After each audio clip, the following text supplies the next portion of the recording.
Você acredita nas histórias do casal Warren?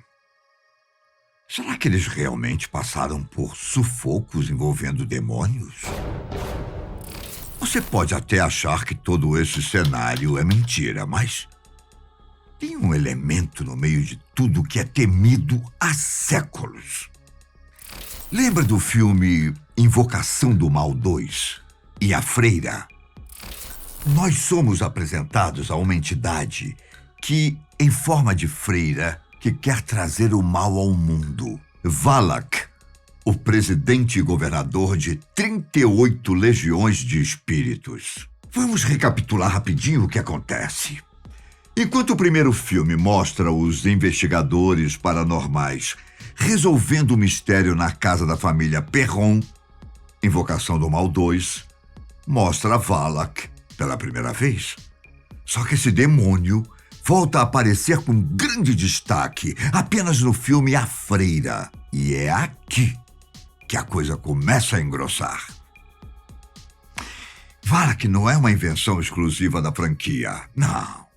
A existência dessa criatura teve grande destaque no século XVII para frente. Mas ela pode ser muito mais antiga do que isso.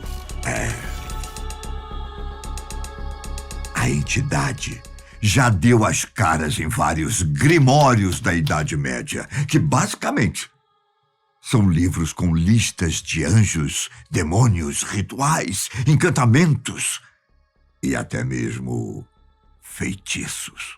Todos com orientações sobre como preparar os rituais e conjurar entidades que vivem além do nosso mundo.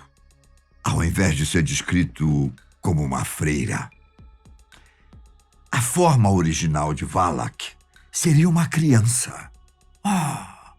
Com asinhas de anjo, que é capaz de montar em um dragão de 2 cabeças. Não tão assustador quanto no filme, não é?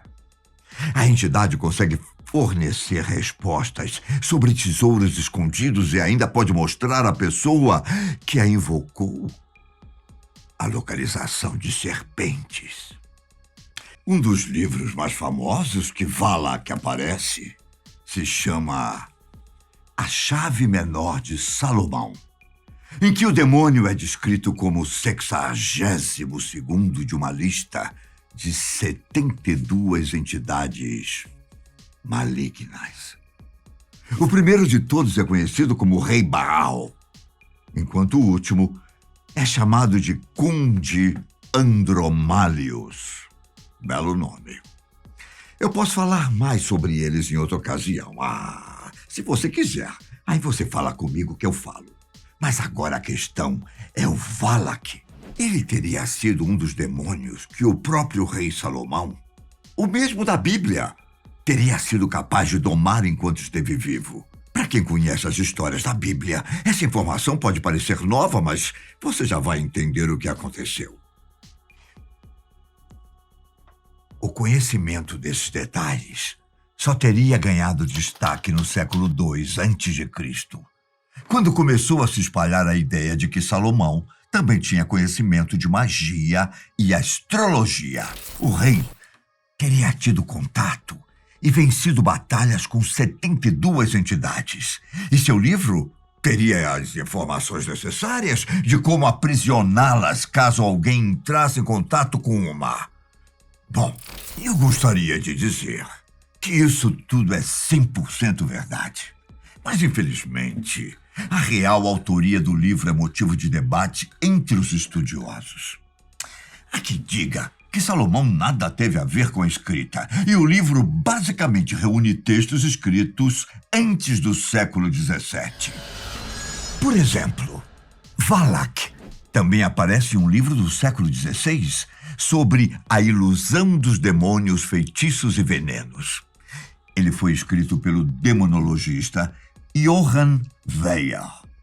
E logo no apêndice da obra, Falsa Monarquia dos Demônios, a entidade aparece na posição 50 de 69 demônios. E assim que o livro de Salomão. Essa obra tem os rituais proibidos para conjurar cada uma das entidades. Você teria coragem de ler? Bom, eu não vou bater o pé aqui para dizer quem realmente escreveu A Chave Menor de Salomão. Mas, caso tenha sido a figura bíblica, isso só prova que Valak já é conhecido há milênios. E o fato do livro de Salomão ter sido listado no índice dos livros proibidos do Vaticano me fez pensar que a igreja estava com medo do conteúdo, ah?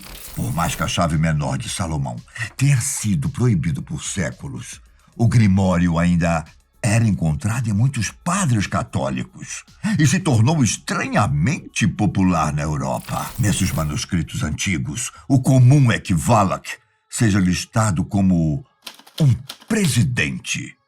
Só que a entidade também aparece como uma espécie de príncipe. Mas não se deixe enganar pelos títulos, hein? Valak é um demônio que trabalha através de possessões para cumprir o acordo com quem invocá-lo.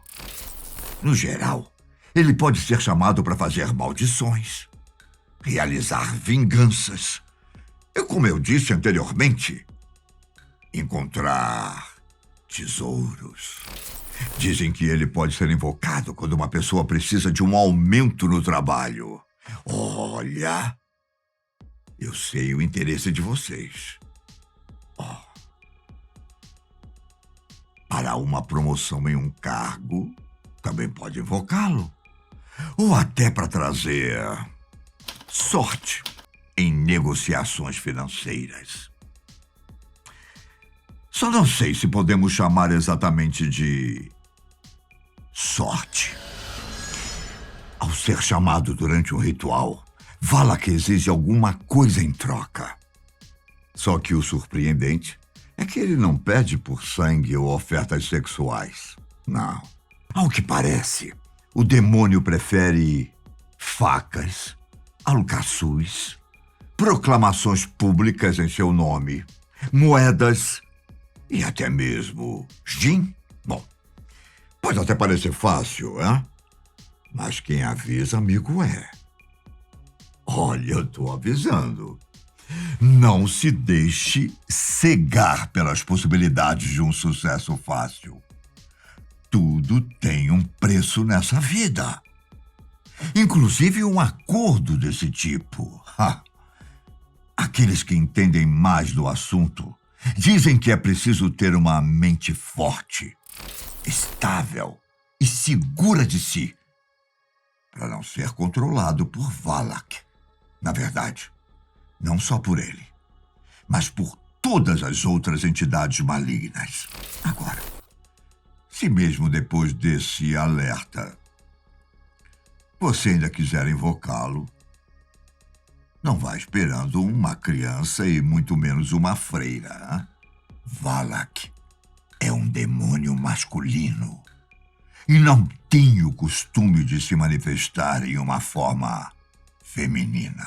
Dizem que quando ele aparece completamente, sua forma é parecida com a de um homem pálido, olhos escuros, cabelos pretos. Mas então, por que uma freira nos filmes? Eu me fiz a mesma pergunta. E a resposta vem direto da mente do diretor James Wan, dizendo que ele tinha uma ideia bem concreta de como seria todo o segundo filme. Mas uma dúvida continuava. Como seria o design do demônio? Foi então que o diretor decidiu se basear em uma visão que a própria Lorraine Warren contou durante a preparação. Ela teria dito que certa vez viu uma entidade espectral encapuzada, que estava em uma espécie de tornado. Pode até parecer confuso, mas, ao saber disso, a imagem perfeita começou a ser criada na mente do cineasta. Ele pensou em transformar a figura em uma freira para colocar a entidade em conflito com a fé católica dos Warren. Uma figura demoníaca que faria os personagens serem assombrados pela própria crença. E realmente, Não só os personagens, mas todo o público. O que eu quero saber é se você teria coragem de aprender os rituais depois de tudo que eu disse a você. E não se esqueça de uma coisa, ah? Essas entidades podem ajudar em certas situações, mas a natureza maligna nunca deixará de existir.